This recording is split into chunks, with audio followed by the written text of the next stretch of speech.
사랑하는 우리 가족, 오늘은 좋은 날입니다. 이 좋은 날에 엄마와 함께 화목하면서 행복하세요. 가인은 하나님께서 예물을 연락하시지 않자 어떤 반응을 보였습니까? 창세기 4장 6절, 여호와께서 가인에게 이르시되 내가 분하여 함은 어찌 됨이며 안색이 변함은 어찌 됨이냐. 아멘.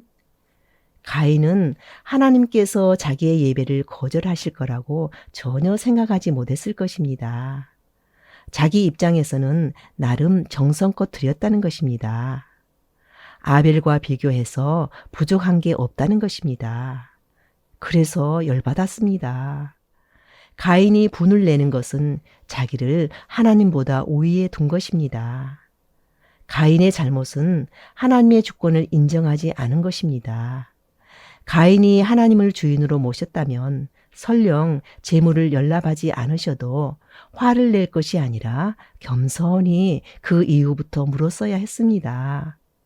가인은 자기 성의를 무시하고 거절하다니 나를 우습게 여긴 것 아니냐고 화를 낸 것입니다. 예배를 연락하지 않으신 것은 하나님의 주권에 속한 일입니다. 하나님께서 받으시면 감사하고 받지 않으시면 회개하고 다시 드리면 됩니다. 예배의 결과는 하나님께 맡겨야 합니다. 우리가 하나님께 전적으로 맡길 수 있는 것은 하나님은 우리를 편애하시거나 오해하시지 않기 때문입니다. 하나님은 선하시고 공의로우십니다. 만약 가인이 하나님의 주권을 인정하고 회개했다면 하나님의 긍휼을 입어 아벨과 같은 은혜를 받았을 것입니다. 모든 죄는 하나님의 사랑을 오해하는 데서 시작됩니다. 최초의 인간 아담과 하와나 한 달란트 받았던 종이나 다 하나님의 사랑을 오해해서 바깥 어두운 데로 쫓겨나게 된 것입니다.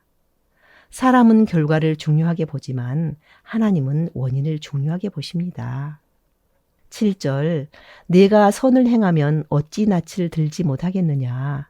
선을 행하지 아니하면 죄가 문에 엎드려 있느니라. 죄가 너를 원하나 너는 죄를 다스릴지니라. 아멘. 가인의 예배가 거절당한 동기는 재물의 문제가 아니라 가인이 악했다는 것입니다. 하나님의 주권을 세워드리는 예배가 아니라 자기 주권을 세워 자기를 드러내고자 하는 예배는 악하다는 것입니다. 가인, 너는 나의 능력을 빌려 복만 받으려 하는구나. 내가 찾는 것은 내가 아니라 내가 주는 복이지.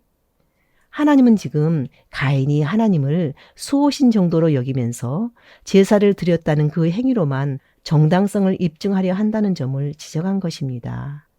가인으로 하여금 그 어리석음을 깨닫게 하시고 지금이라도 회개하라고 촉구하시는 것입니다.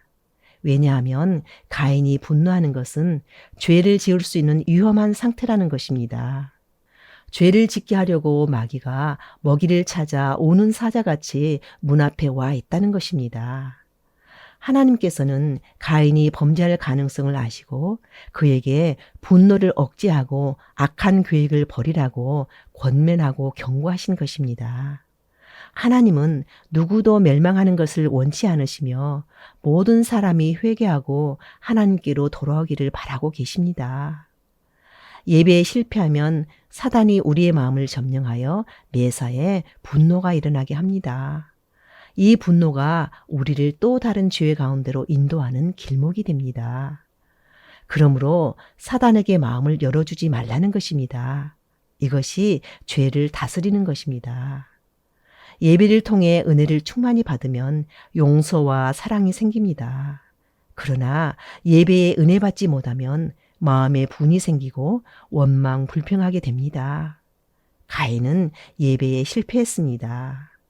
사랑하는 우리 가족, 우리가 드리는 예배를 하나님께서 받지 않을 수도 있다고 생각해 보셨나요?